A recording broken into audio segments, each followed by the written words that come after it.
It's your boy CDO. When you're looking for movies, television, music, food, and sports, listen to Subfacts on your podcast channel.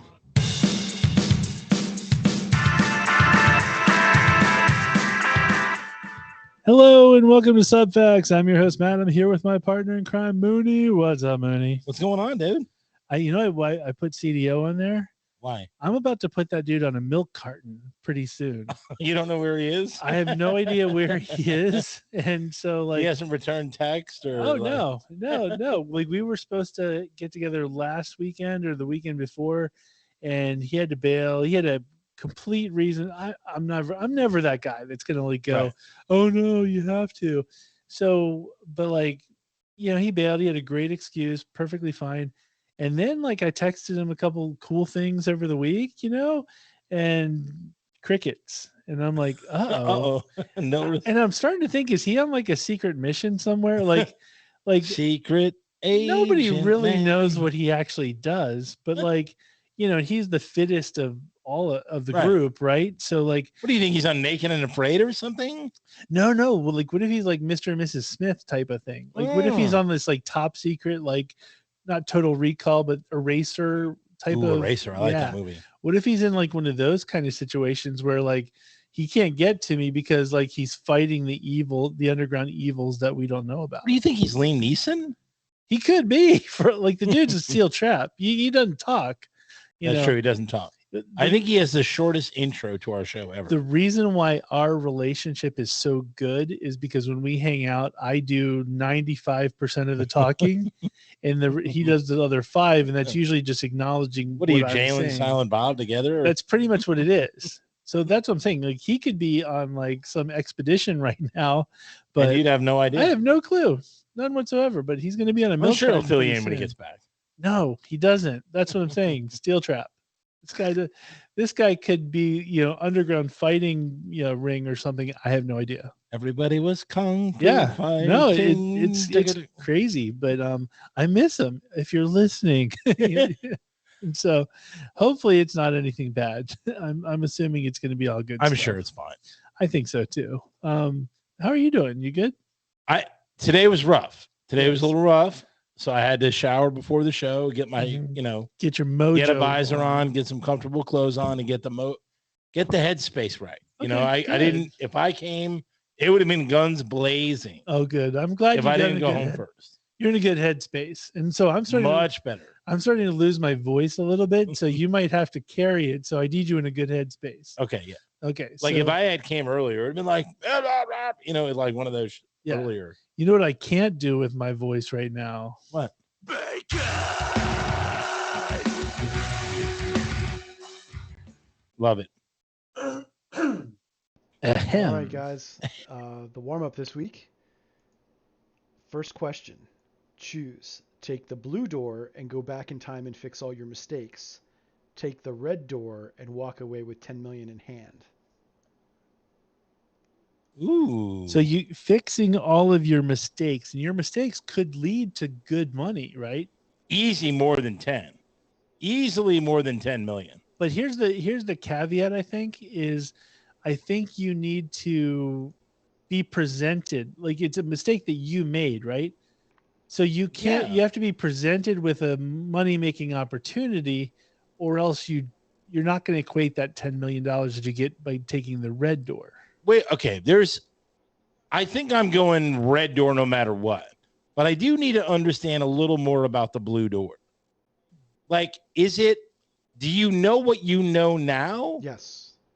If you knew everything you know now, then you could easily take the blue. Okay. I'm going to take the red door and I'll tell you why, but here's the argument for the blue door. Mm-hmm. If you know what you know now, assuming you take betting on sports out of it, because then you could just make all the money in the world you want. And see, the thing is, I don't gamble, as you know, so I wouldn't even have the opportunity to say I made the wrong choice. So I wouldn't win anyway. It doesn't matter. Like, the wrong choice was not gambling at all. So the right choice is gambling and betting on Tampa. I mean, I'm betting on New England to win 6 of the Super Bowls, Steelers to win there too, right? Yeah, but I think you have to go on a timeline, right? So in your life, you were presented with something, and choose your own adventure, right? So then it works for me. I've been on plenty of Super Bowls. That's the thing is you would be loaded. Me, I would be like, well, but I didn't bet that much. I could have bet more. Yes, but I would have been in a situation where I never put myself in the opportunity. So I can't go back in my timeline and go gamble on this because I didn't. Right, but you've invested in stocks before. You could invest everything you own in a certain stock that went up for 2 weeks and then get out. I'm the guy who doesn't get stock tips. Nobody taps me on the shoulder and goes, "Hey, I want you to succeed." But you know you've had some stocks they went up.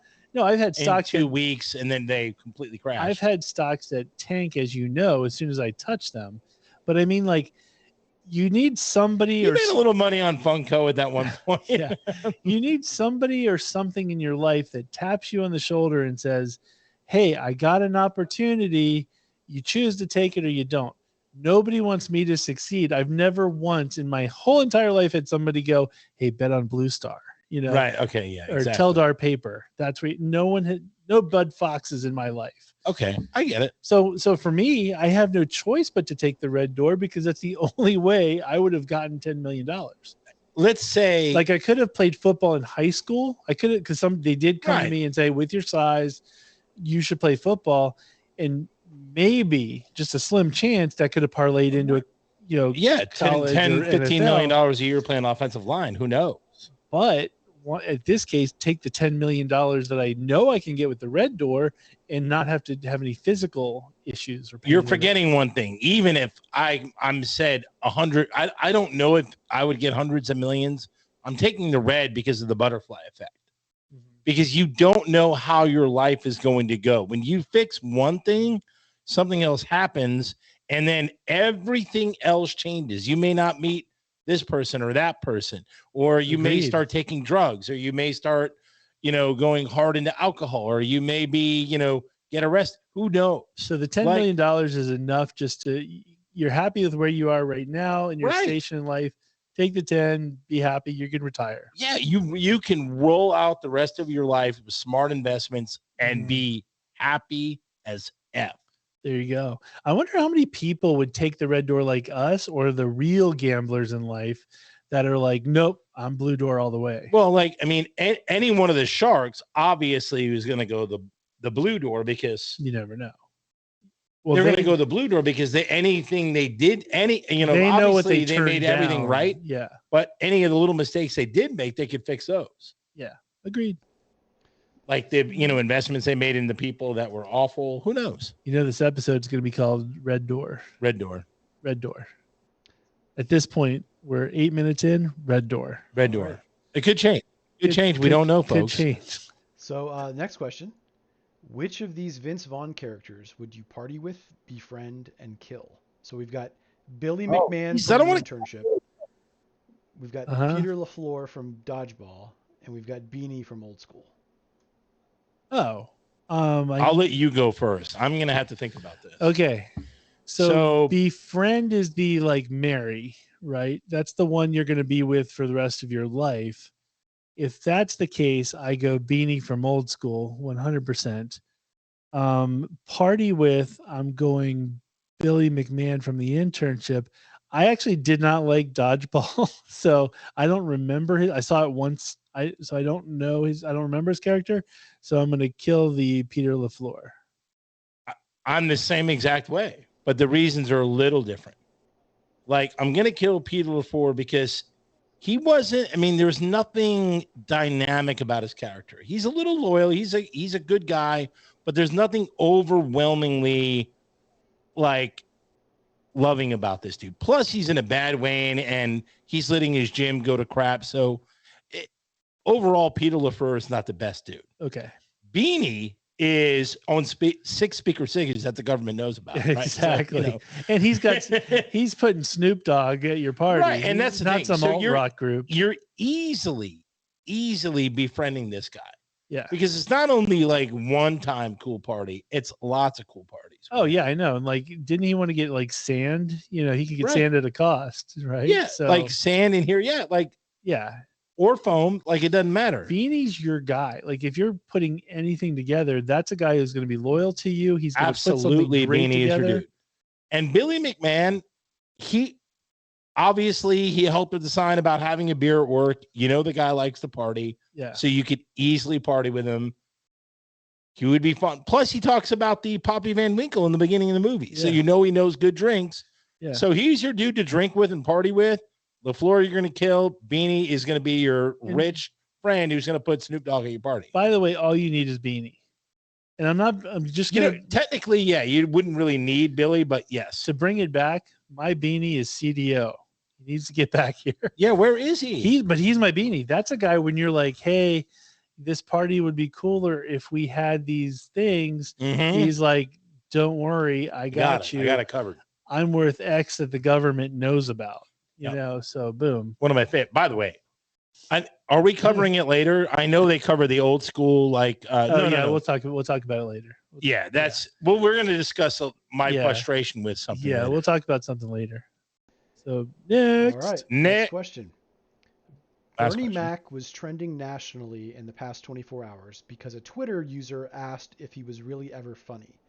The Twitter user was dragged through the mud over the question. Was she right or wrong, though? 100% wrong. Bernie Mac is hilarious, and I think the thing is that the question? No, he's saying so. The girl was saying, was he really actually funny? There was two questions. What he's asking, was the chick right or wrong for even asking the question? She's 100% wrong for even asking the question. Yes. Okay. So Bernie Mac is ridiculously funny. And the funny thing about him was he didn't need to be the star of the film or the show, whichever it was. Just him being in a cameo was funnier than most of whatever movie he was in. Sure. In Ocean's 11, he's a bit character, but he's awesome in those scenes. He's in the movie Friday for maybe 5 minutes, not even. And I will argue that you could, if you came to me and said, that's the funniest part of the movie, I'm not going to argue with you. There's other things that I could bring up, but I can't argue. Like Bernie Mac, he didn't even have to say anything. Why is she wrong for even asking it? What's wrong with that? Well, first of all, she's clearly. I'm not the biggest Bernie Mac fan. I agree with you. I think he's funny. I don't think he's the funniest, but there's nothing wrong with her asking the question. Well, first of all, we're in an age where she could have YouTubed and she wouldn't have even asked the stupid question because she'd have been like, it doesn't matter what it. Okay. I don't think he's the funniest. I just told that to you. No, there's people that don't think he's funny. She's not saying funniest. She's saying, was he actually funny? And there's people that don't think he's funny. Yeah, but he made a big career. Like if you can make Do you understand what he's asking? Look at the question. I understand what he's answering it. I'm answering it. No, I am. What am I missing? The Twitter user was dragged through the mud over the question. Yes. Meaning you're asking a question about a dead person and whether they were funny or not. You shouldn't be doing that. I don't see any problem with asking whether he's funny or not. There's no problem. No, but the snark, I think, behind her ask, I think she, we don't know her, but I'm thinking she is basically going, I don't get it. It's like me and Dave Matthews Band, right? Dave Matthews Band. Yeah, and if all of them die in a plane crash, it wouldn't be wrong for you to say, were they ever actually a good band? No, but for instance, like Dave Matthews Band has a huge following, all this stuff.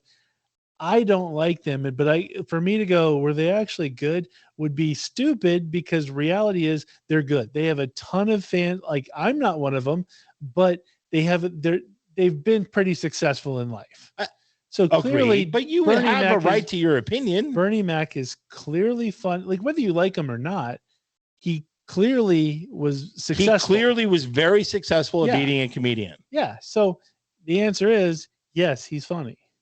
She's an idiot. I agree that he's funny. I don't think he's as funny as most people think, but I don't think there's anything wrong with her asking the question at all. It's just a fair question. I would have just been like, go to Google and YouTube and watch anything. And but I could tell you that about Dave Matthews and you still wouldn't think they're a good band. But I'm saying is I'm not asking that question. I'm actually doing research and going, I made my own You could decision. ask the question after you did some research and still ask, hey, was Dave Matthews actually a good band?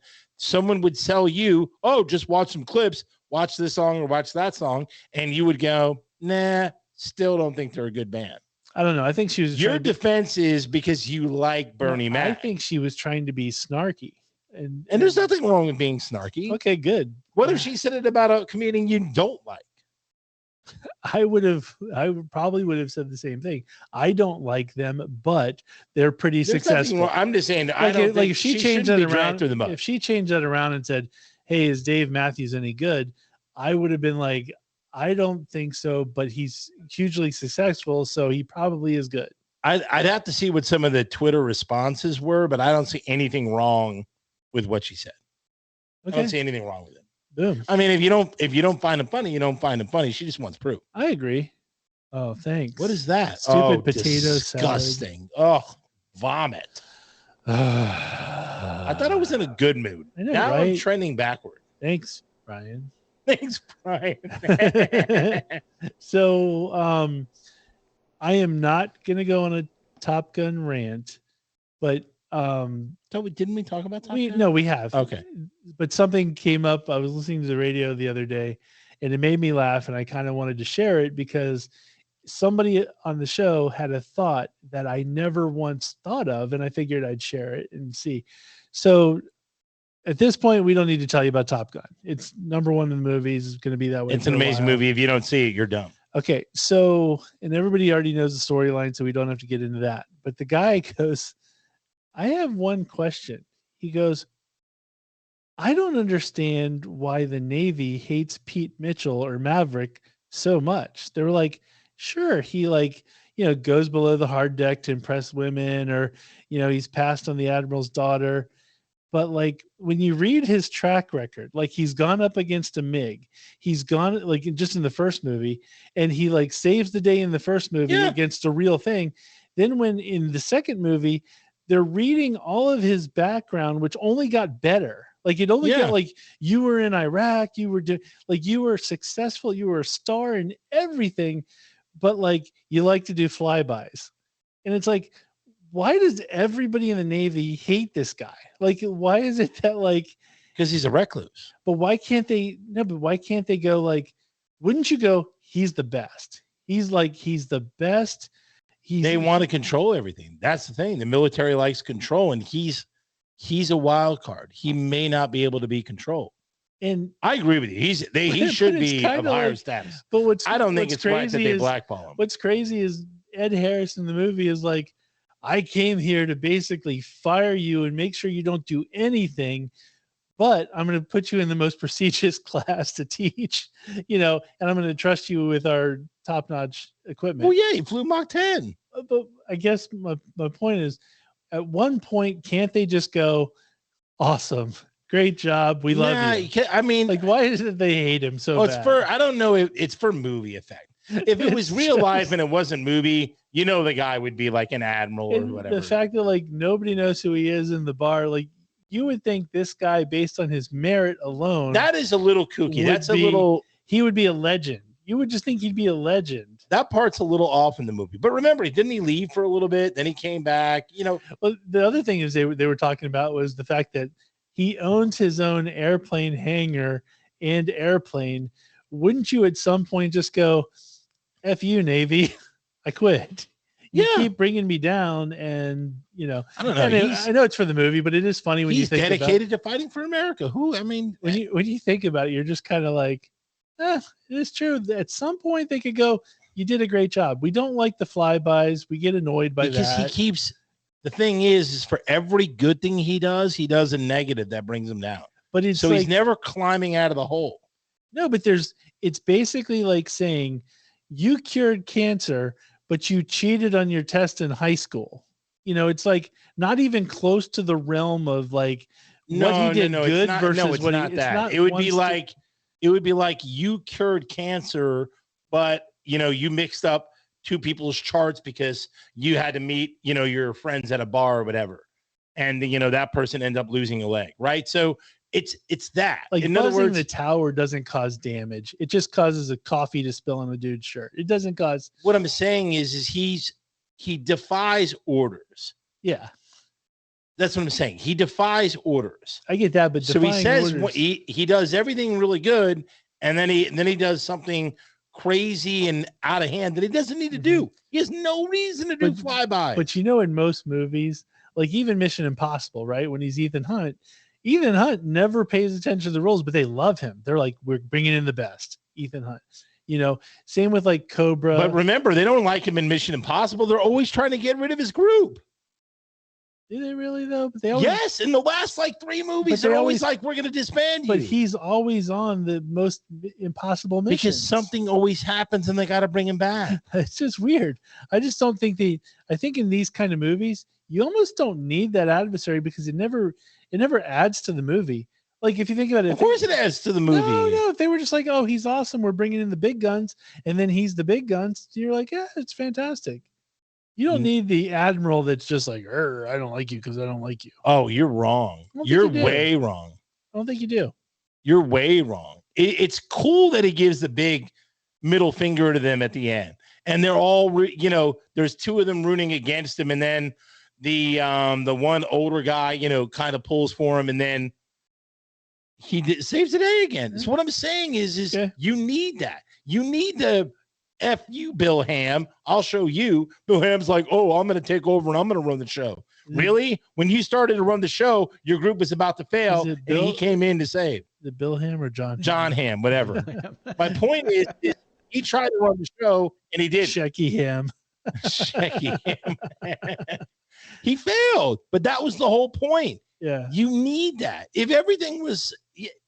You know what? The bad guys could be the adversaries. I can't deal with you. You're not. I'm saying the bad guys. You hate storybook movies, so why do you even like Die Hard? The bad guys. Not Die Hard, Top Gun. The bad guys could be the adversaries. The people on your team don't necessarily have to be the bad guys. It's the same story that's been told 900 times. I know. I'm just saying. I didn't think about it until I was like, yeah, that is true. They seem to. Oh, Die Hard. Oh, the cop who is. Needed to get out of New York and goes to California and whatever. Like that's what makes the story. Okay, fair enough. It's like it makes the story. It struck me as funny yesterday when I'm listening to it. I'm like, valid point. I don't know why they hate him. It's a funny question. It's good, but I mean, for me, it makes you do it for movie effect. They shouldn't really hate him if it was a real life. No, like he should be walking in and they're like, oh my gosh, he's here. That's a legend right there. Because if you think about it, he's 60 and outperforming all of the other people who have come and gone in his time. So in the movie, they're bringing the people that were already the best of the best in the previous and he's classes. And he's that much better at 60. Like his eyes haven't depreciated. None of that. He's already better. That's like Gretzky coming in and teaching your class. You can't go, we don't like you, Gretzky, but we're going to come in and have you teach, Hey, man, I mean, I don't know. It's for movie effect. That's all. It doesn't change the movie. Movie's fantastic. It was just funny. It's a funny thought. The other thing that I thought movie-wise it was a funny thought was I saw this on social media. There was a picture of, they always do that, like what these celebrities look like now when they were child actors or whatever. Mm-hmm. And so they had a picture of Chunk from the Goonies and what he looks like now. And he's like I'm sure he looks fine. He's like a thin dude. You wouldn't recognize him because he's not a short, fat guy. Right. But somebody in the comments had the greatest thing in the world. He goes, where they messed up? He goes, what I've waited for. He goes, at the end of Goonies, they basically said, like Chunk, remember at the end of the Goonies, Chunk goes to Sloth and he goes, hey, you can stay with me. You can come and live in my house. And the guy goes, where is that movie? And I'm like, that would be fantastic. Like a Sloth? Yeah, can you imagine bosom buddies with like Sloth and Chunk at the house? Because do you think about it, like, does Sloth then go to school with Chunk? Or is it like... No, he didn't go to school. But is he like... He's like a creature. No, he's a person, technically. He's just deformed heavily.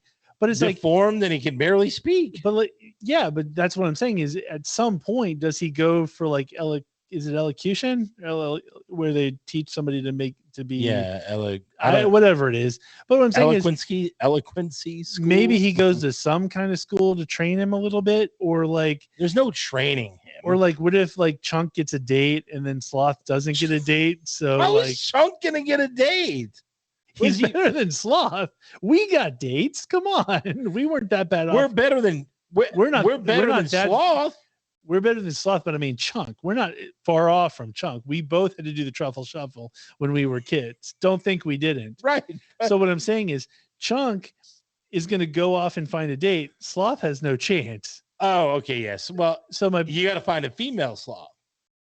There's so much to work with. Why isn't Hollywood making this movie like easily. Now? You don't even need the current. You don't need Chunk. You can bring the old. Just Chunk and Sloth. You can find another little fat kid to be Chunk, and then Sloth. You know, Matusak's dead, I think. So you'd have to bring another Sloth. But that's a movie I need to see. I would pay so much. Like, it's even kind of like Ted in a weird sort of way, because you have to think about it. Like, what happens when Chunk finds somebody he wants to marry and Sloth is still at the family home? Or like, do the parents come on, kid, you got to get rid of this guy. It was cute for a week, but you know, he was cute. You're not going to get rid of him. He saved the day. And like, how much like Butterfingers do you have to, or not Baby Ruths do you have to have in that house? Or Rocky Road? You thought about it way too much. It was stuck in my head. I'm literally thinking this is a fantastic movie. Why don't they make this movie right now? Subfacts. You heard it here first. Producers. I mean, like, you can get Todd Phillips or like Judd Apatow, or there's so many possibilities with that. It's the ultimate bosom buddies. It's fantastic. I'm a little scared. I don't know how that would work out. I would like. You would pay money to see that. If I saw a teaser trailer or something for that. You know what? It would be a perfect TV show for you, because you love those types of TV shows. Don't think I wouldn't. That would. Yeah, they could put it on Hulu. They could put it on after 900,000 Pound Sisters. You mean to tell me you wouldn't watch that? Probably. Really? I don't. It depends on how it was done. Like, if it was a quick movie, yeah, I might see it. Like Chunk and Sloth get into a caper. Like if they like a caper. No, let's say the Fatellis get out of jail, and now both of them are going to go hunt down the Fatellis and get them back into jail. Like if it's a buddy cop movie, tell me that's not fantastic. I think you're going. Am I the only one that's into this, Brian? No, or are you? I can see them like dressed up in the same pajamas, like making popcorn, like getting ready to watch TV together. But you can do a caper. Like Chunk was like 12 years old. He's not going to do another like caper. what if Chunk, like the dating thing, what if the dating thing, what if like Chunk gets like a blind date for Sloth, and they like Sloth gets in the car, he's like, hey guys, you know, doing the thing. And the girl's totally freaked out, or maybe the girl's like into it, you know, feeling his big dome head, you know. I mean, a blind girl might work. Well, if you think about it, his body was fine. Yeah, his body was maybe okay. The girl's into it because she's like, oh, muscles, you know, like he's kind of like he finds like a blind girl, but as soon as he starts to talk, it's over. Hey, you go. I think it'd be great. And then, like I said, if you did a cop drama, let's say there's a mystery. Like I said, now he's a cop. Now Chunk's a cop. The Fatellis just went to jail. Doesn't mean they can't break out again. And so then I'm telling you, Sloth has the body. Is this how many years later are we? Is Chunk old now, or pretend they're in high school? Yeah, high school. Give him high school. You think Chunk's going to stick around that long? Yeah, why not? Well, you just said that the parents are probably going to get rid of him in a few weeks. Where do you put him? You can't send him to the pound. Like, you got to do something with him. So, like, I'm just thinking, you know, I'm sure Sloth becomes a nice, friendly dude to the family who takes care of him. Well, apparently he's a crime-solving Maybe dude. The parents like having him around because he's like, you know, picks up the furniture, maybe sweeps under he like just like Turner and Hooch. Yeah, like he Chunk and like Sloth. Like Sloth. Maybe he learns to cook really well, and he's like cooking all the what if he's baking stuff all the time. That'd be awesome. Sloth's Kitchen. I mean, what? It would be so great. Like he's a chef, and then he doubles as a secret agent and takes down the Fratellis. Now you get it. That's See hilarious. where I'm going? Now I get it. Oh my god! Like if I'm kidding. If I'm Sloth kidding. then gets accepted to Top Gun, then we're on point. They gotta come up with like a special dome for his head. What is he going to be in police? Like another police academy? Why don't we bring back Bobcat Goldthwait to be in it? I would 100% watch that. Don't think I wouldn't. I think it was like Stranger Things or something where somebody goes, they were talking about Police Academy 3 and they're like, oh no, not a police. I'm not gonna lie, Police Academy 3 was pretty solid. Know, right? That was I thought the same thing when they said that. I was like, that was a good movie. Yeah, I was like, I love Police. 3 was good. It started to tail off after 3, but 3 was good. 4 was the last good one. Citizens on Patrol. Mm-hmm. Yeah, that was young David Spade. 3 was like back in the academy, right, where they had to like compete with the other academy. Yeah, Sloth and Sweet Chuck were not Sloth. It was Sweet Chuck and Bobcat were in that what is one. it? Basic training or back in training or I think Police Academy 3 basic training. Back in training. It's good stuff. Like I loved it till Citizens on Patrol was the last good one. Then it became, formulaic, I guess. Well, then they got rid of Gutenberg wasn't doing it anymore either. So they had like the low rent guy. Yeah, back in training. He's doing. Why do I remember all this stupid stuff? Well, I think once the Goots left. The Goots, he left, and then it was as soon as you lose the Goots, you're done. Yeah.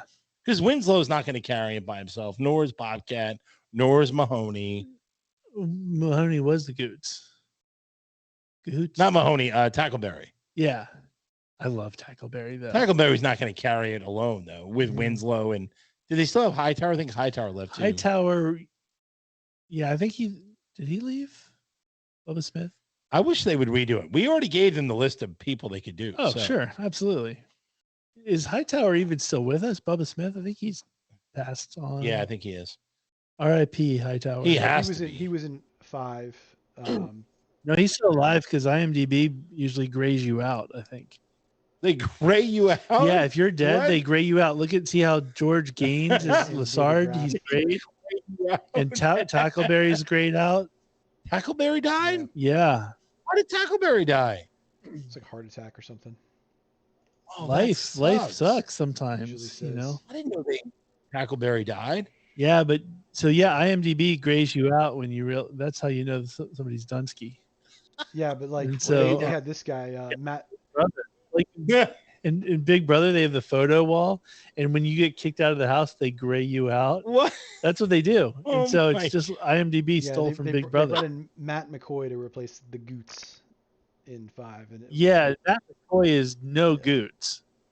I did like Matt McCoy, but he's not. Where else did I see him? He was in a lot of things. Was he always just a replacement guy? That guy.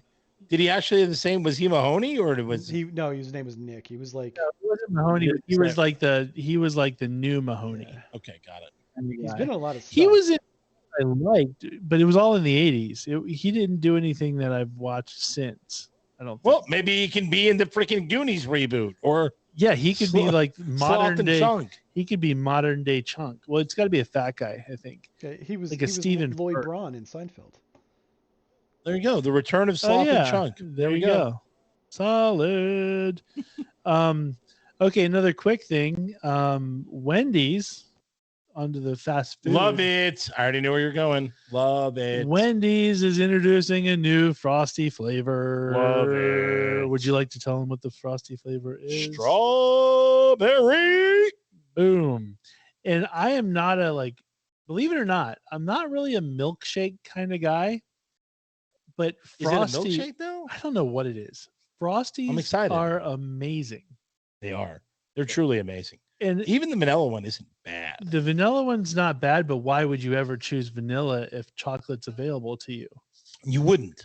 Yeah. The only way you're going to do that is if they go, hey, the chocolate's out, yeah. And you go, okay, give me vanilla. But I figured out too, little fun fact. Fun fact is Dairy Queen.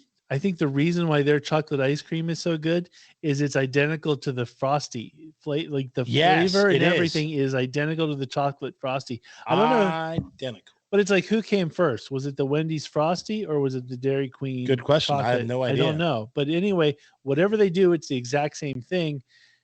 And so their strawberry is, strawberry used to be my favorite ice cream flavor.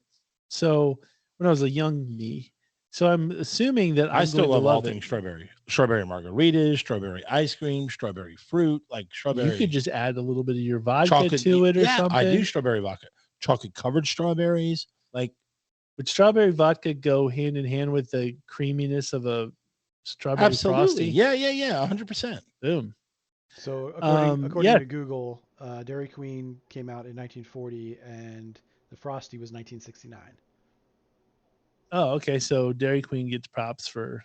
You know what I would do? I would probably, this would be sweet as all can be, but I still would love it.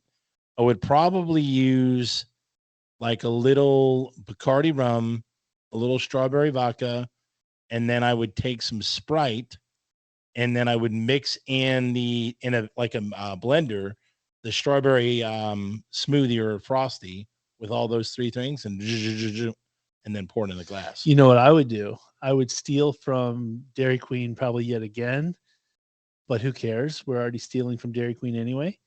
I would take the Frosty and pour a ton of Magic Shell in it and like break it up a little bit. And so then I've got chocolate pieces within my strawberry. Not that Magic Shell is still around? It's fantastic. Magic I Shell love is Magic still around and it's amazing. Yes. What? So, and I think I was talking to someone about the other day. Remember Magic Shell? I had no idea Magic Shell was still Dairy around. Queen, if you get their chocolate covered cherry blizzard, that's all they do is they take the ice cream, and put cherries on it, but they take the Magic Shell, which they dip the cones in, and it freezes up, but it leaves these like thin chocolate layers. Oh, it's so good. I had no idea. I'm missing out all these years. I thought Magic Shell was gone. No, Magic Shell. I used to have it as a kid. I never knew. It's fantastic. Love Magic Shell. I would love to be Magic Shell. Like I want to just pour it down. You want to be the actual substance of Magic Shell? No, not that. But I want to pour it down my gullet, but let it harden just so I could then go, and then have it break up. How are you gonna you need teeth? You don't have teeth in your gullet. No, Magic Shell's never that hard. It's still soft but it breaks up. It'd be awesome. Then I want to take one of those soft serves and pour it down there too. So I don't know. I'm fat. I didn't even know Magic Shell still was around. Yeah. By the way, do you ever have those dreams? No, I don't dream of ice cream. No, but or a Slurpee machine or whatever. I notice in my dreams, I don't go man, I'm going to get this big, huge bowl of soft serve. I immediately just go, I'm going to put my head under the nozzle and just continue to eat it. What are you, Barney from Simpsons? Apparently that's, I never see myself with a big bowl or a big cone or big whatever. Slurpee wise, I don't see myself with a big thing. You just put your... I'm if I had a machine right here. You just put your face hole underneath the spigot. Face hole goes right underneath, and that's how I do it. Man. That's my dream. That's literally... That's brain freezeville. If I make $10 million in the red door, I'm literally buying a soft serve concoction and then when you get home from work, zam, Oh, by the way, there's craziness in the soft serve world. What craziness? It's not on the docket, just reminded me of it. Okay. So I'm addicted to CBS Sunday Morning. That's where I get all of my news, folks. So it turns out, how McDonald's, there's actually websites that show McDonald's ice cream, the freezer's never working. Every time you go to pull up, every time you want the McDonald's ice cream, they're like, sorry, the soft serve is down, and then you never get it. Yeah. So there's actually websites of how often the ice cream is down.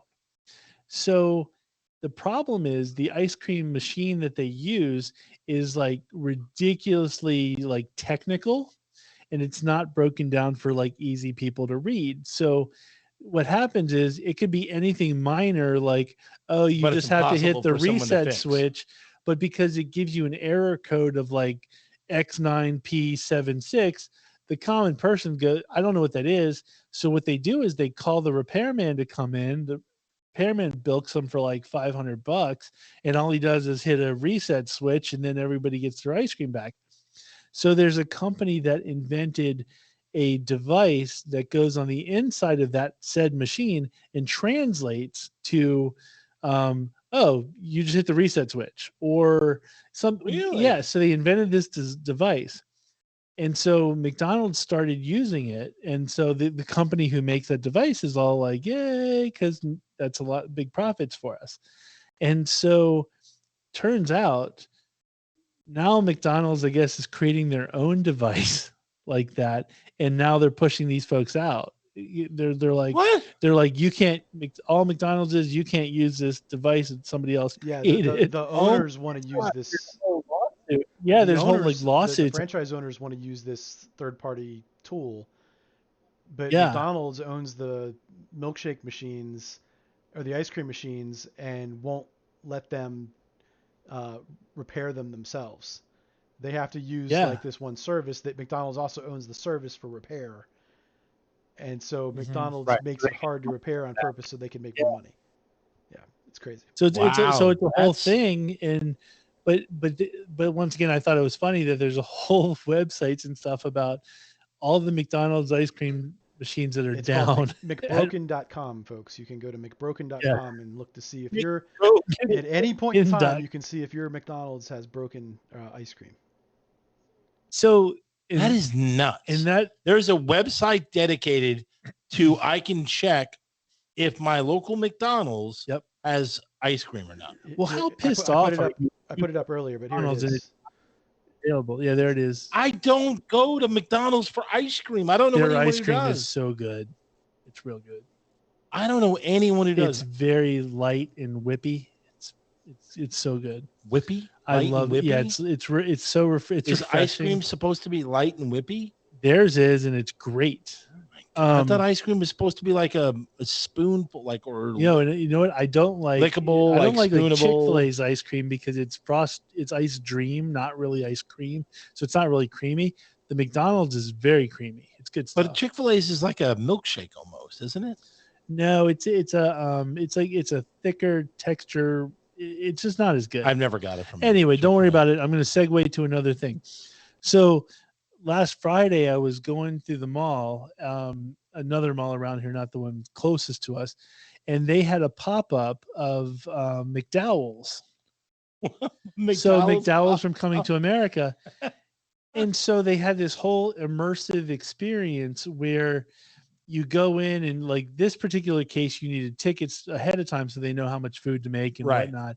So they let us just kind of walk in it, but I didn't get to eat any of it.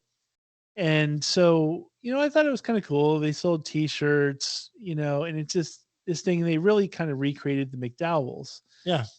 I thought it was cool, but it wasn't anything I needed. It wasn't like you didn't need to go or like, next time they're in town, make reservations. It's overpriced and whatnot. Sure. And so then I started thinking about this and I noticed how they did, currently I think it's still going on, but in our area, they have a Van Gogh immersive exhibit type they thing, always have that. Which my wife and kid went to it and said it was boring as anything and stupid. I'm sure it is boring. So then I heard on the radio, I heard on the radio that currently they're doing one for Prince in Chicago. And now there's there's an immersive like Friends. But why didn't we need all these immersive experience things? That's my point. Who is asking for this? I don't go, man, it would be awesome if they had a Rocky immersive experience. That's what I'm saying. Like, I don't understand why all of a sudden there's these, like, no one asked for it. It's the TikTok and Instagram generation. They want to go there. They want to take the video of them on the couch, the friend's couch or in the coffee shop or the picture. Why? Just because it's the thing to do. That's. Are we just old? Is that what it is? Like, we're old. We're old. Because McDowell's, they don't even know McDowell's because they're young. And I never once wanted to go to Central Perk and sit on the couch and take pictures. Because I know, like, even with I love Kevin Smith, but they even have like a movies, like. But you did take a picture outside the drugstore, so you did like the immersive experience. But I don't want to. But that's the actual real location. These are pop-ups somewhere. Like, it's one thing if you're going to go to the movie set. Like the real location to where they did something. I guess, yeah. I get that. Like if you wanted to go to Monk's Coffee or whatever for Seinfeld, or sure. But if it's just in your like local, the Cheers, like we did. Yeah, but if it's just in your local, like mall, and somebody just took, let's paint it to look just like the Friends thing, it's stupid. I just don't get like.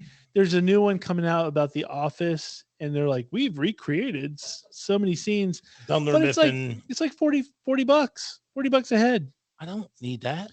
And I'm like, how long can you how long can you really be there? You can walk in and 45 minutes. Not even that, I don't think. Like the McDowell's, yes, if you're going to sit down and eat, but I don't think it's necessary. Why would you spend, and $45 probably doesn't include food.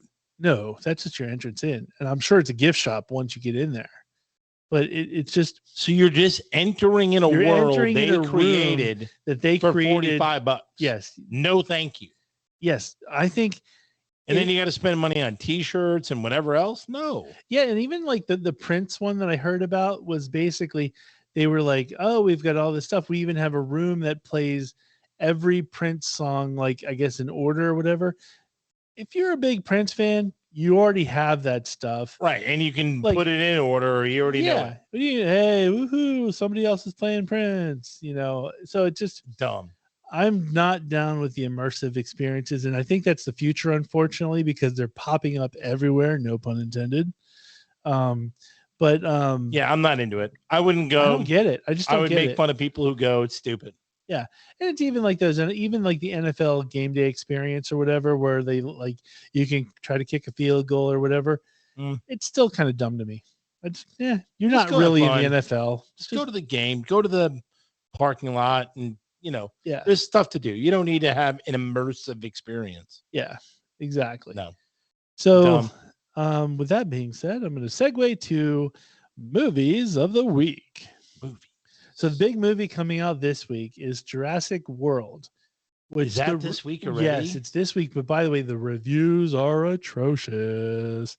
I've heard it was rushed. It was completely rushed. And like Spielberg has nothing to do with this movie. Of course not. They just use his name. And all they're doing, and you can tell it's terrible because in the trailers, all they're doing is showing you the old people. They don't actually tell you like the real like storyline. They don't like. And then, like I said, the dumbest thing was what we talked about last week, where they're like, "Oh, she looks like her mother," and it's like a dinosaur. You can't tell a dinosaur mom and kid. You just can't. You can't. No. Other than size, you can't. There's no. You probably can't. There's not a special birthmark on the dinosaur. No, dumb. Yeah, I mean, it's stupid. The previews made it look dumb, and that's bad. If the previews made it look bad, because usually what they do is they get you with the preview. Then you go see the movie and it's terrible. Yeah, I heard a review, and it was one reviewer was talking to another reviewer and basically just said, I feel bad that you have to go see this, because she was going to go see the movie. Oh, man. And the person was like, yeah, I saw it. The person was like, yeah, I saw it last Thursday. I'm sorry you have to do this because it's your job, but it's downright atrocious. Oh, 35%. Ooh. Awful. But the audience score is 86. But if it hasn't come out, I still don't understand how they do that. Anybody can go and do an audience review even before the movie comes out. And there's tons of people that'll go and they'll put reviews for movies like Morbius is a good example. I think if you look at the audience review for Morbius, it's actually higher than it is because people have gone in there and kind of trolled them saying, oh, it's the greatest movie ever. And yeah, because and you're joking around. Morbius is like the first movie to flop twice. It came out again and it flopped. So yeah, they put it out. Why did they? It flopped. So apparently it became a meme, and so because the stupid movie company thought, oh well, now it's a popular meme, let's capitalize on this and let's re-put it out. Not realizing that nobody wanted to see it to begin with. Right. I don't understand why they did it. It's a 2-time loser. Like two-time. That's it. You never get how much money they had to spend to put it back in theaters. Oh my God. Yeah. Awful. And they made a mistake with Jared Leto. They put it back in 1,000 theaters and it made $85,000. That means it made less than like $1,000 per theater. It's just, I don't know who could have saved that movie, but Jared Leto was a completely abysmal choice to begin with, but I don't even know if The Rock. I don't think you can blame Jared Leto. I think the movie is terrible. Really? You can blame Leto. He's not a good actor. I like Leto. I know you do. I'm Team Leto, folks. But he's not a good actor. He's very bland. His face is super annoying. Okay, so storyline and all that kind of stuff. That's why I just said I don't know who could have saved it. definitely not him. Like, I think Stallone would have been a hard time trying to save that movie. Yeah, he was the only one. Like him or Liam Neeson's. Yeah. Liam Neeson's would be solid, though. It's Morbius. So he's 70. Oh, my God. Dumbledore. He's the next Dumbledore, but he can do it. He can do it, folks. Yeah, I did see I saw a meme where they had a picture of next of kin.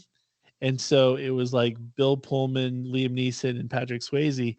And they were like, who would have thought Liam Neeson's the only one alive or left alive? You know, but anyway.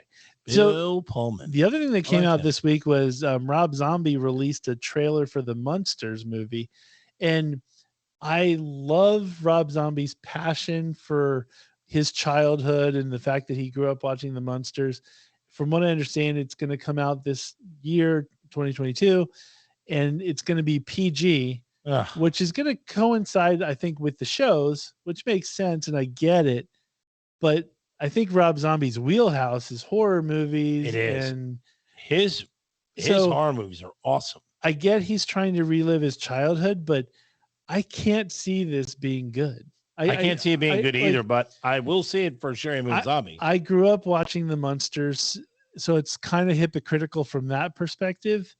But to make it a 2-hour movie, you know, in color, which the color version of the Munsters freaked me out when I was a kid, let alone, I don't think people are calling for it. I don't think anybody's asking for this movie to be made. But Sherry Moon Zombie's hot. Like, I get that he's fulfilling his life dream or whatever, but I have a feeling it's just going to tank. And I do like Sherry Moon Zombie too.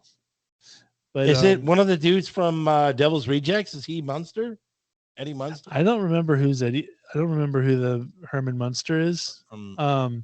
But the cast looks good. The trailer looks good, and it makes me want to, like, I would watch a half hour of it. If it was a half hour show, I'm 100% watching it. 2-hour movie, I don't see myself watching it. Who's Herman Munster? Is Jeff Daniel Phillips? I don't know that. No, dude. Who's Dee Wallace. You like her? She played the 80s mom, ET's mom, I think. Oh, what was I watching the other day? Oh, that was it. This is crazy. You know, the whole Insidious series, right? Yep. And Conjuring. You know that old lady that's in them? Yeah. Right. There's some. She's really creepy looking, and she's in all these like Blumhouse movies now. She's in the original Nightmare on Elm Street. She's the teacher. Awesome. I was like, what? Oh my God. She's been in horror movies this long. I had no idea. I'm probably going to see her at a convention somewhere. Yeah, no, I'm sure she has done the conventions. Awesome. But I was like, how in the world did I miss that? Yeah, no. Just like that I missed that Robert Kraft is the owner of the Patriots, is not the Robert Kraft of Kraft cheese. You just assume, you're like, I love his product. He's a good guy. I saw Kraft cheese. I figured he's a billionaire. I put the 2 and 2 together and said, he's got to be the guy for Kraft cheese. I know you hate his team, but you have to love the fact that he got busted at an Asian massage parlor. You know, that's a guy you could hang out with. That I was like, I wanted to go to him and be like, you're dumb. Like, there's ways you could have gone about it. But now everyone's getting busted. Deshaun Watson gets busted. Yep. It's how they do. They love massage parlors. Speaking of massage parlors. This is Cindy Starfall, and it's time for Mooney's Dugout. Love you, Mooney.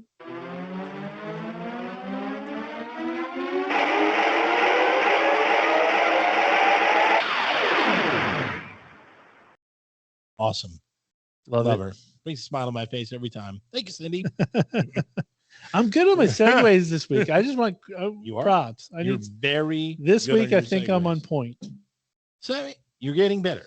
And this week, I mean, I don't know. I mean, you're going to only go down next week because you really are like. Yeah, today's as good as it's going to get, folks. It's not getting any better. All right. Well, I mean, talking about not getting better. So one thing that's really odd to me is that someone took what was sacred, what was working fine, and said, hey, I want to throw a big, fat pebble into that pond and make a ripple effect. And they create the LIV tour. What is that? Saudi Arabia or Saudi Arabia. I don't know how do you say it. Saudi Arabia. They decide they're going to go, you know what? I want a competing tour with the PGA. Ooh. So they go ahead and they say, we're going to create this league of golfers. We're going to have events every few months or 2 months, and we're going to pay certain people guaranteed money. So it doesn't matter what they finish. They're going to get money no matter what. Didn't they do that with soccer too? I think they did that with not Saudi Arabia. I thought they did that with another sport. I thought it was, is it Qatar? Didn't they create the perfect soccer team or something like that? Qatar is hosting the 2022 World Cup. I know that, but what I'm saying is I think soccer nerds out there, tell me if I'm completely wrong.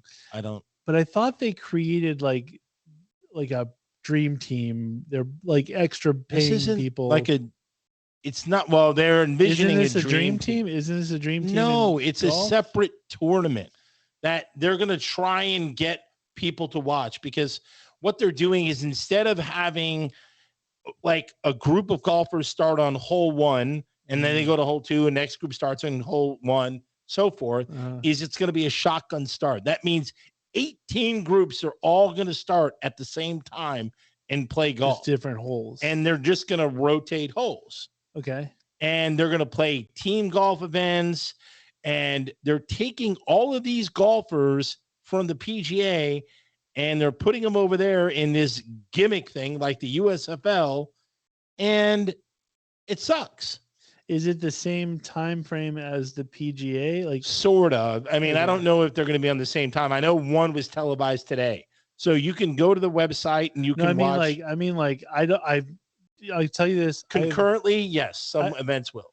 Because I was going to say, I have never watched in my whole entire life.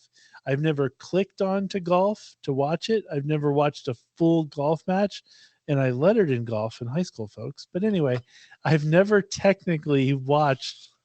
I've seen Tiger Woods hit a ball. I've seen that, but I couldn't tell you anything that goes on.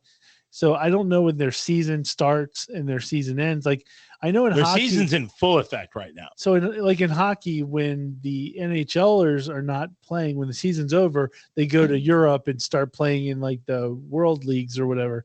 And I can't fault that. But if they're playing at the same time, that's a huge thing. Right. So it is a concurrent. They are running right now, and the PGA Tour is in full effect. Yeah. The FedEx, the FedEx. Okay, so these people are on. Making a choice.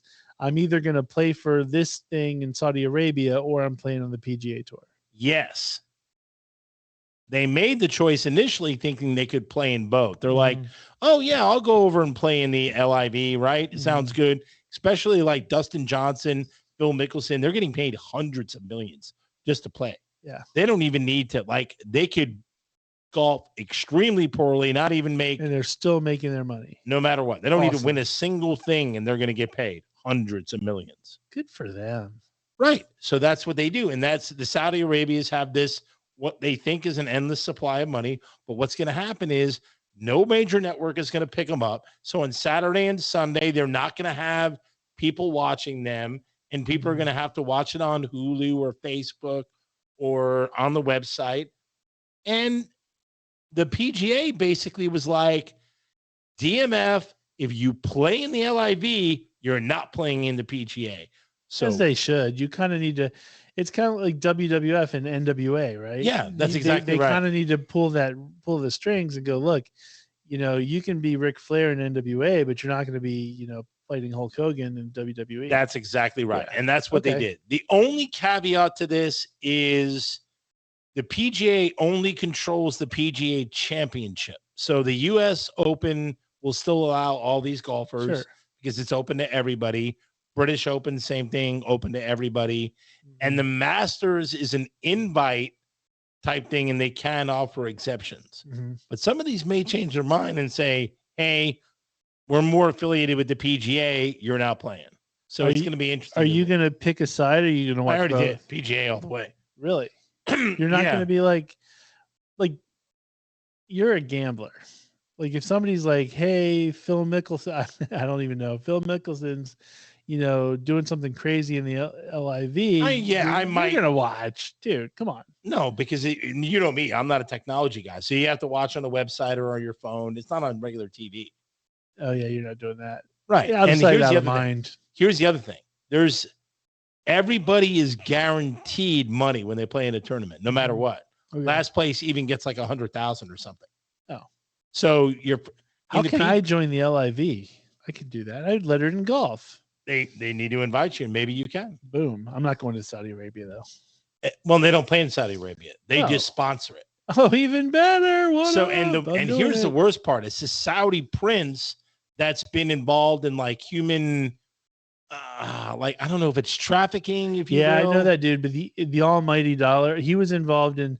Well, he's involved Washington Post in the Washington Post murder guy. Yeah. I can't think of the dude's name at the moment, but Aman or something. Yeah, But anyway, yeah.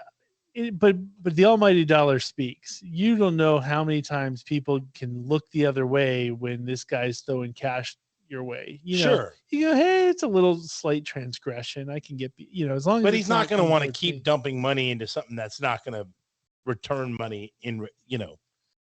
It depends on his passion for the sport. He could take a big loss just because he enjoys meeting. What is he, a cannonball run guy? That's what it looks like. For instance, let's say we were the prince of Saudi Arabia, right? We had just flush with cash. Flush with cash. Don't think we wouldn't be paying Stallone to hang out with us. And we're probably paying pretty penny, but we're going to continue doing it. And then like the Oscar Actor Guild, kicks him out. Yeah. But we're hanging out with him and we're paying him like handsomely just to hang out with us. It doesn't make any sense fiscally to do that, but because we have a passion towards Stallone, we're going to do it. So that's what I'm saying. We don't know this guy's passion. If he plans on taking some money, then he's sitting. So we're gonna hang out with Beanie and Stallone. Don't think we're not. This the Saudi prince is sitting on oil money, and it's oil money that just keeps making over and over and over. So it's just stupid money. It's play money. That's all it is. And if that's his entertainment, then I can't fault him. I would do the same thing. Yeah, I'm on the side. I'd have a Chunk and Sloth movie that no one would see, but I would make it. Be fantastic. Apparently, Brian would see it. So you have one audience member, me and Brian. All right, next up, I don't know if we can nominate it. Can we cross-pollinate, and nominate Dummy of the Week? A Dummy of the Week in the sports segment? Sure. You can do whatever you want, Mooney. He might be Mooney's Dummy. Dugout is yours. He might be Dummy of the Century. John Elway. I know the story, but feel free and set the table on this one. So, back in 1998, fresh off 97, I think it was his final year. It was his final year. No, it was he was still riding out into the sunset. Okay, but he had won a Super Bowl, and he was already. This guy was it. Yeah. He started off his career losing a couple of Super Bowls, but now he's made it. He lost to the Washington Redskins. Right, that's what I'm saying. But then he's 12-4, 11-5. This guy is the it quarterback. Mm-hmm. And basically, I think it's Pat Bolin was the owner at the time. And he's sitting there going, okay, I have an offer for you, Elway. Mm-hmm. I can pay you $21 million next year, or you can get 15% ownership in the team. Mm-hmm. And then he said, for an extra $10 million or $5 million, you can get 20% ownership in the team. Yep. Elway said no. Dummy face right there. To steal your words, dummy face. Absolute loser face. Dummy face, idiot face, whatever. I don't know. It's one thing if he's you can have 20% ownership of subfacts, but it's 20% ownership of that would be close, right? Then he has to sleep on it. 20% ownership of an NFL team, which at that time specifically was actually doing extremely well, because to your point, they were going up. This is buying low, selling high type. stuff. But they had been in Super Bowls. It's not like they were going to go out of business. They weren't going out of At no point were they going to go out of business. And this is, by the way, like I said, buying low, selling high. Minnesota sold for $600 million in like 2005 or 3. So you're talking 7 years earlier. The Broncos at most are worth at that time $700 million. Yeah, that's it. Only 700. Mm-hmm. But still, 20% of $700 million is $140 million. But the other thing too is you're continuing. It's not a one-time payout. Yeah. You continue every year. You're buying it at 140. Yeah, every year you're getting the 20% of the money that the team is making, and you can ride that out for the rest of your life because once again, they're not ever going out of business. And even if you don't get a penny, even if you get 20% and you don't see any money that year, you've already made hundreds of millions. Yeah. Or maybe 100 million. You're going to make another 60 million in the league. Mm-hmm. You just sold your John Elway business barbecue thing for $60 million. Mm-hmm. So you have like $120 million somewhere near there in the bank, and you refuse 20% ownership. By the way, I've always hated that dude because his stupid buck teeth. He is. He's got buck teeth. I hate his stupid horse face. And he does have a horse face. I remember Dexter Manley is my favorite all-time football player.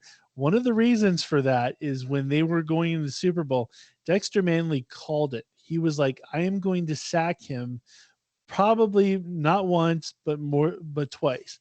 And he did. In the Super Bowl, he sacked him. And I think he sacked him. I think he did sack him twice. But I hate stupid John Elway and his stupid face. He's probably a nice guy. I don't know him personally, but I hate his dumb face. Why would you do that? So then are you going to give the kicker of what happened this week? Oh, yeah, no, you give the kicker. So the funny thing, the comedy of this whole thing is he's a dummy face for saying no back then because of the money he could have made. Just the value alone. It would be like saying, hey, forego your 20 million, you're at least going to have 90 million coming to you at some point. Exactly. And that's back then. So this week, the heir to the Walton, Walmart essentially bought the Broncos for like $4.5 billion. Billion with a B. Which means he would have made $900 million by owning the 20%. 900 million. Dumb. And you're gladly selling. You're happily selling. If there's $900 million, you don't need to general manage. You don't need to president the team. You don't need to do anything. No, you're just sitting back collecting it. By the way, if there's anybody that needs the blue door, it's that dude. Yeah. Or would he be too stupid to take the blue door? Would he be too stupid to take the blue door? He'd probably be too stupid. Someone that dumb, you would give them the choice, and then they would make it wrong again. I don't condone violence, folks, but he should go to his agent's house like yesterday, punch his agent in the face, easy, and say, you're fired because of what you screwed up 20 something years ago. But was it but then maybe it's a different agent, but I'm assuming he probably is loyal. I'm okay, but here's a question. I don't know if we want to go too far down this rabbit hole, but is the agent going to get paid on that sale price? If so, then the agent made a mistake. The agent makes money off of the money John Elway makes. No matter what. Yes. So if John Elway gets 20% of even a sneaker deal, whatever it is, the agent is going to get like 10% of whatever John Elway makes. No matter what. Going forward. Yes. Anything related to his performance or whatever. John Elway is getting that. He's not getting a one-time only. It's a No, I meant salary, meaning like, let's say he gets 10% of everything salary based. Yes. So if he's not getting his salary, he's making 10% of nothing.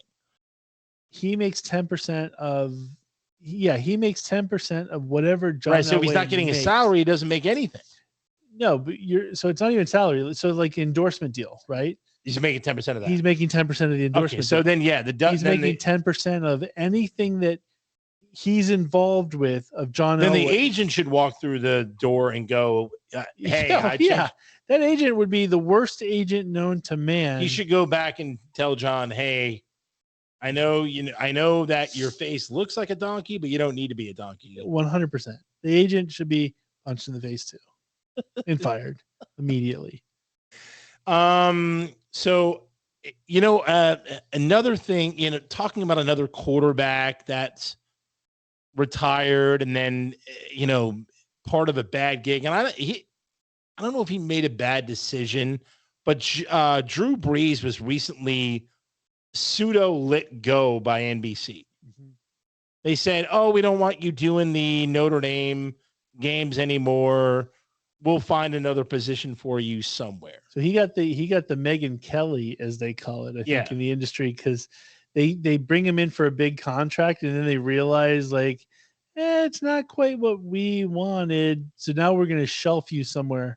And you still get paid though. You get paid out. What did you think you were getting with Brees? Like, you've seen him in some of the interviews, you've seen him in the commercials. What did you think you were getting? I know, because he's a nice guy. He's a great guy, but is he the guy you really want talk like?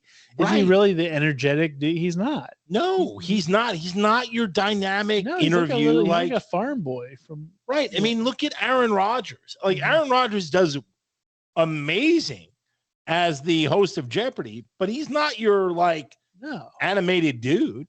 No. He's not your John Madden. He's not your Joe Buck. He's not your Troy Aikman. But quite frankly, good on Drew Brees because he's getting paid. He's getting paid to do nothing. He got the money, so good for him. It means maybe he gets the itch and one more NFL NFL season. I don't think he can suit up anymore. He's been gone. He's been gone, what, 2 years? 1 year, I think. 1 year. It's still once you get out of it and you're already old, it's not going to be easy to come back. I guess it's the old thing. Yeah. Like, as Deshaun Watson, he not only the Browns could be the idiot team of the century.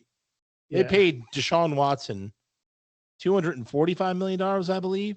Mm-hmm. And 30-something more women have came out and accused him. So now, he could be suspended. They're talking maybe 2 years suspension. Oh, yeah.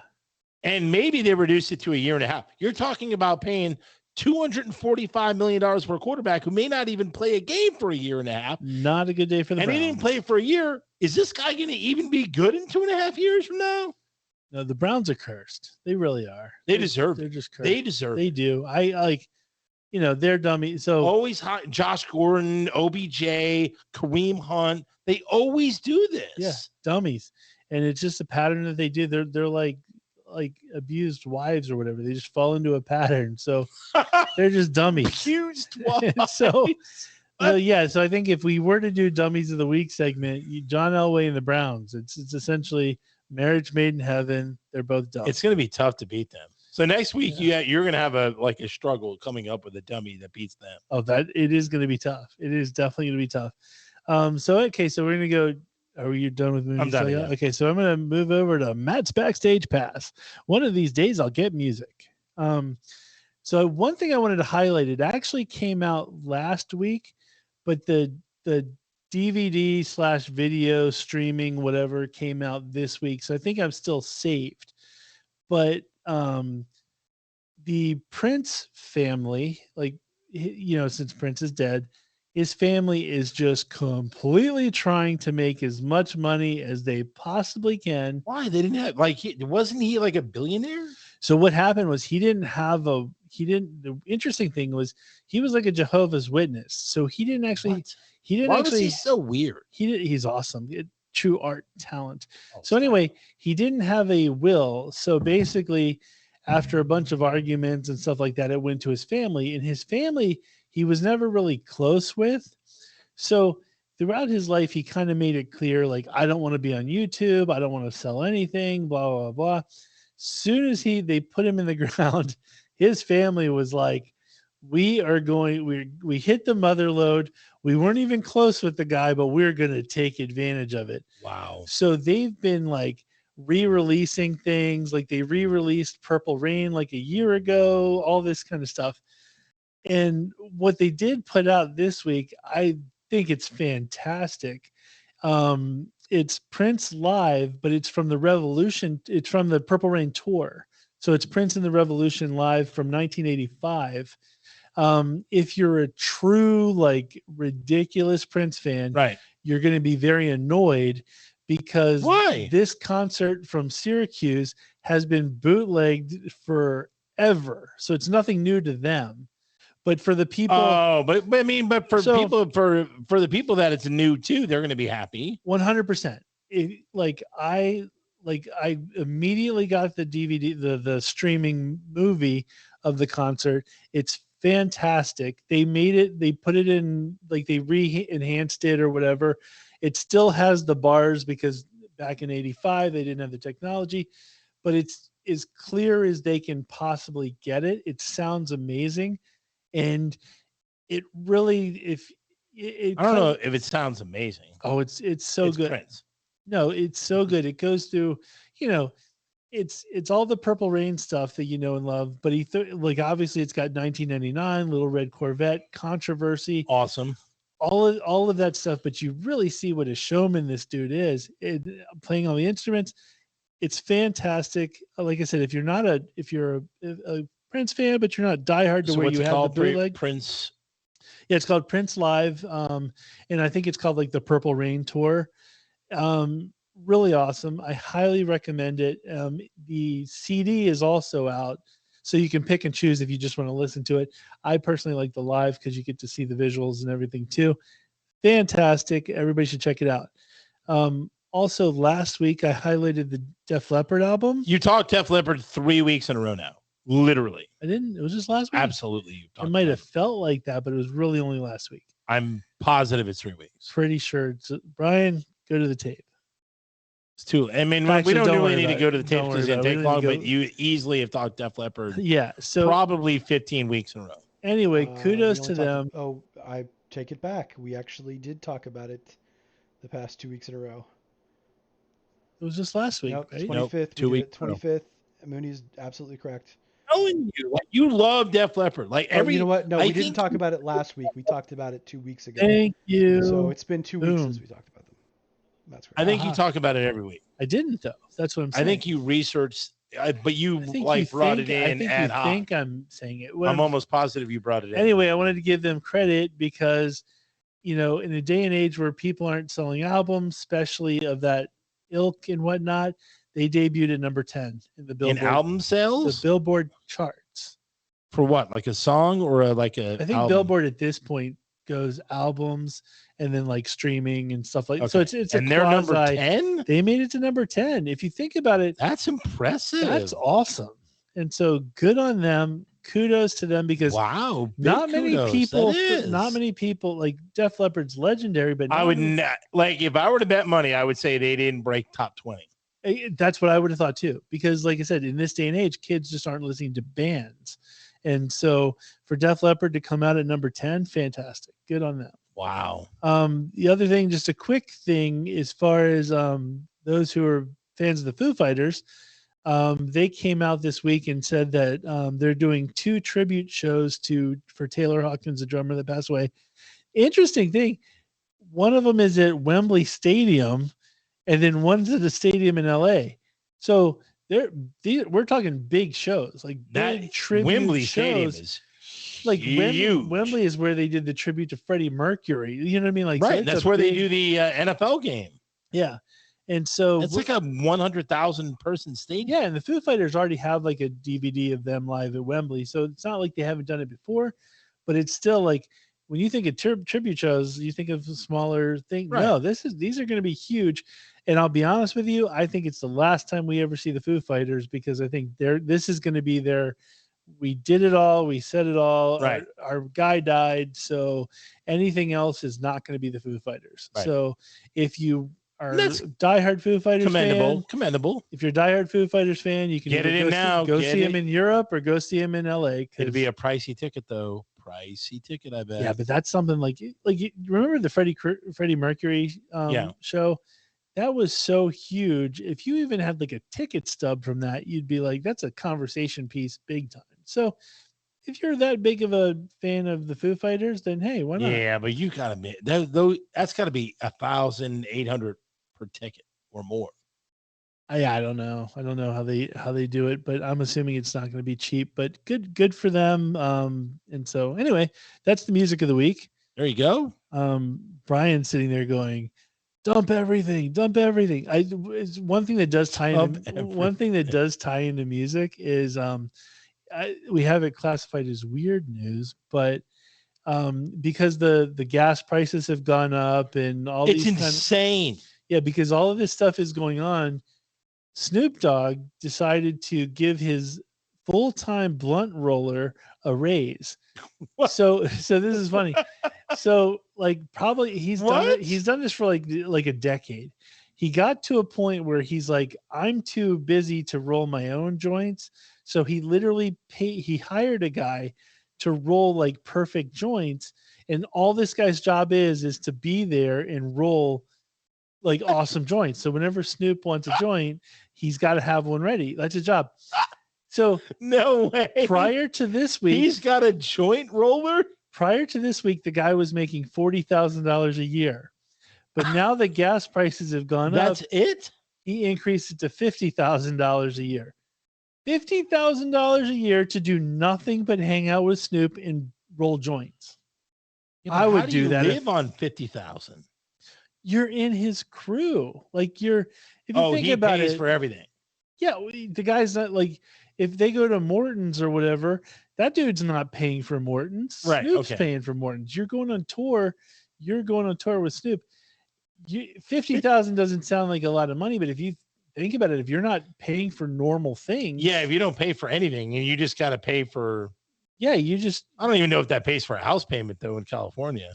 Not much, but $50,000 if you're not paying for most of your food, like you're going to be with him, you're going to eat his food at his house. Yeah. You're going to eat. So you're not paying for food. You're not paying. You probably don't need much of a vehicle. I'm sure he'll throw you one, but I mean, $50,000 a year just to roll blunts. Right. I mean, here's the thing. He probably has a driver if you need to get somewhere or go somewhere. Right. And the guy could potentially have another job too. If you like, how many joint? Like, I don't know how many joints you can roll in like an hour. But would you like work from home and then like on the side roll joints for Snoop? Never smoked marijuana in my life, but if I was with Snoop, I'd have to. But like, if I had a talent, like if I could roll a joint, I don't think I can because I got fat fingers, and I don't have it in me. Right. I think, but if I had the dexterity or whatever to do it, 100%, I would quit my job and be a blunt roller for Snoop. All right. Question. What, like, if we become like gazillionaires or millionaires, whatever Snoop is, what would you hire a person to do? Like a simple task that you don't want to do anymore, like make pizzas or send out your fan letters or. No, I would embrace my fan letters just because of how I do my hobby.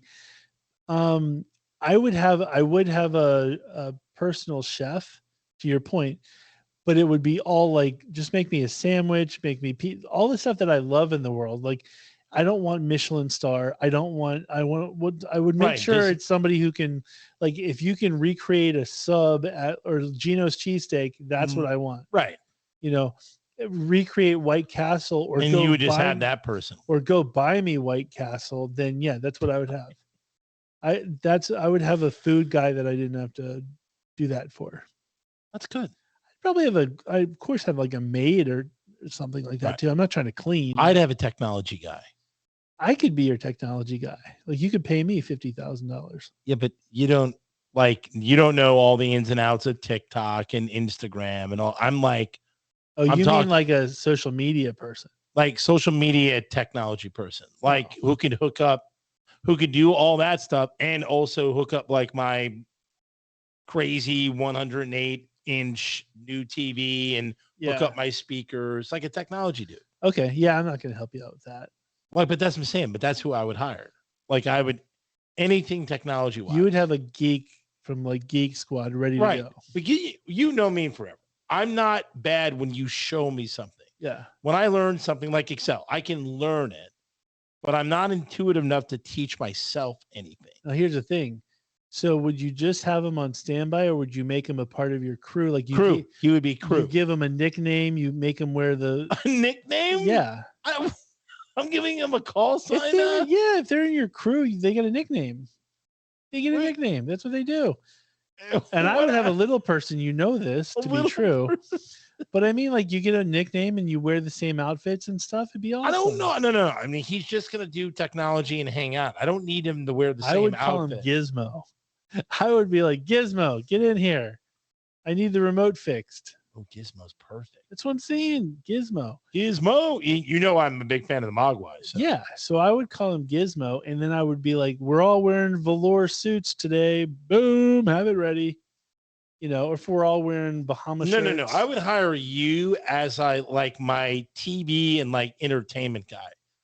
You would know all the stuff that's coming out or going on, like music. 5,000-pound sisters and TLC. I would show and all the other stuff.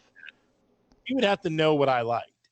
Yeah, but we're watching little people stuff. Don't think we're not. I'm not watching it. You can watch it, but you have to know what I like. You sleep on the little people. If there was little Asians, why would I want to watch Little Asians? You would love Little Asians.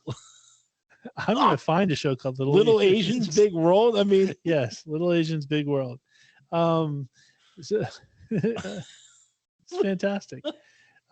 Genius idea, folks. Gizmo is a genius. That's a genius name. And if I'm gonna make it big, I'm getting a Gizmo guy. What would my chef guy be like? Oh my God, I'm gonna take on an ad searching for Gizmo. Boom.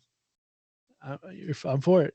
But yeah, you need the blunt roller. And they're gonna think it's like a romantic thing. I'm like, no, all I want is a big technology guy who's just gonna handle everything. Teach me stuff. Can you imagine your business card that just said Snoop Dogg's blunt roller?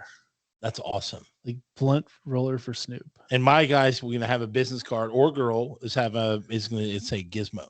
Gizmo. And they're gonna be like, what? You're like, I go by Gizmo. That's me. So that'd be awesome. But I could have a girl. Because I can have a nice Asian lady called Gizmo. There you go. You can't call an Asian lady Gizmo. Why? She would have to be like Sprocket or something. Sprocket? Like Spark Plug. Spark Plug? I don't know. Like Gizmo is a guy name. You're good at guys' names. Maybe not. Gizmo's a guy name. I don't think, it's a girl tech person has to be a whole different name. It's a whole different thing. But anyway, with that being said, did we say it all or do we have more? I think we said it all. Did you do? I feel like we said it all. I think so. I'm just going through the list. Yeah, I think we said it all. Yeah, we've got the Will Ferrell, but we can. Yeah. We can punt that. Yeah, we'll punt it. It's been long enough, and my voice isn't going to hang in much longer. So, but then people don't know why I was going to get mad later in the show. But we'll talk about it next time. Maybe somebody can write in and go, what was it that you were going to get mad about? Oh, there's a lot of things I get mad about. You saw that. That's easy. I can get mad about anything. I need you to vamp for a second.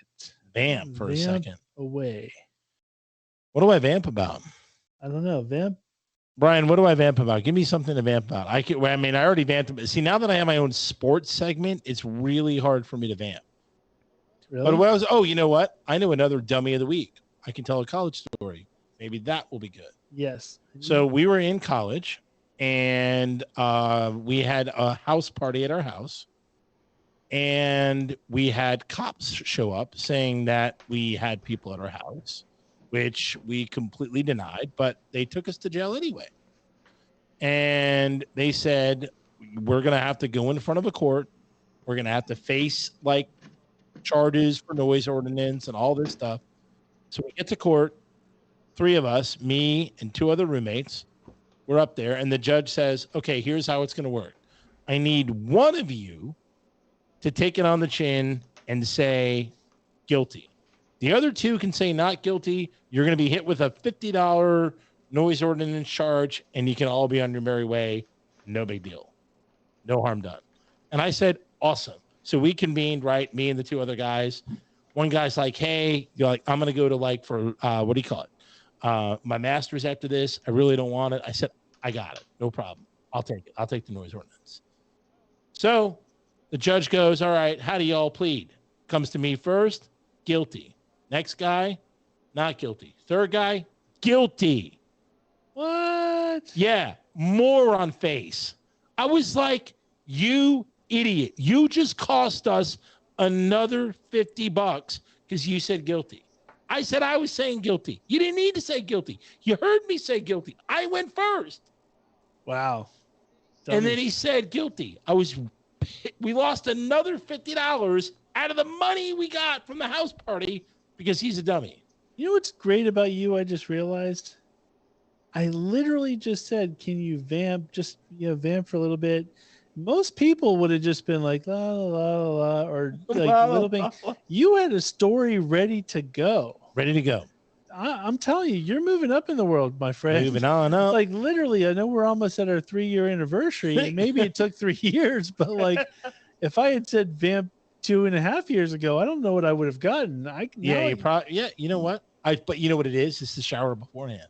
I told you I came in, or the Subfacts training ground. Subfacts training. I'm like, man, I'm impressed. Like you could have gone on for another hour. I'm still upset that we can't call an Asian lady Gizmo. Yeah, can we call her Gizma? There's got to be a different name. I don't know why Gizmo doesn't work for.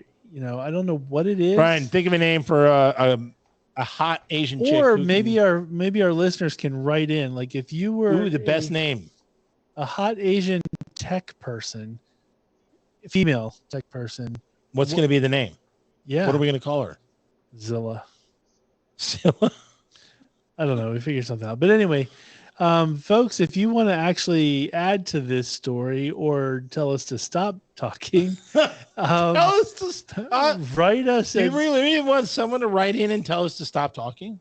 I would think it would be hilarious if they're like, I listened to you for almost 3 years. You suck. You guys can just stop. We've heard it all. We've said it all. There's nothing more you're bringing to this table. Just end it. I would laugh. It would be kind of funny. But you wouldn't end it, though. No chance I would. But I mean, like, it'd be funny. It'd be funny if they were like, we've taken a poll of all of your listeners and we all agree you should end it. That would be funny to me, and I would just continue. So anyway, if you do want to write and be part of the show, write us at subfactspodcast@gmail.com. Yes. Well, you know what? If you're going to tell us that, wait till like the week after our reunion show. Yes, exactly. So anyway, once again, subfactspodcast@gmail.com. Yeah. Would you like to? Oh, you're not going to start? I thought maybe you would start. Like I thought you would go into about Ben and how cool he is. And no, but no, it's good to break it up because if you go, then I got 2 in a row. No, it's a whole thing. All I'm saying is that 2.5 years it's almost 3 years. Our 3-year anniversary is next month.